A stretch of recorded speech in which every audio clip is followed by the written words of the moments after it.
जतोई के नवाही इलाके शाह जमाल के मशहूर मारूफ फरफर इंग्लिश बोलने वाले शौकत की प्रेस क्लब कलर वाली में आमद। इस मौका पर शौकत भिकारी ने अपने माहाना आमदन के बारे में क्या बताया, इस बारे में जानते हैं हमारे नुमाइंदे मुजीबुर रहमान शामी से।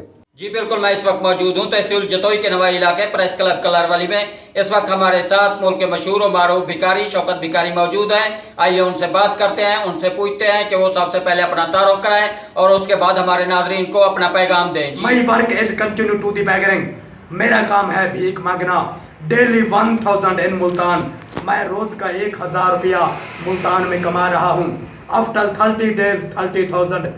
मैं 30 दिन का 30,000 रुपया कमा रहा हूँ। I do not waste petrol, diesel, CNG and oil. Shaukat भिकारी दा ना तेल सर दे, ना डीजल सर दे, ना CNG sir they. And also my food is free on any hotel of Multan. और मेरा मुल्तान के किसी होटल पर खाना पीना भी फ्री है।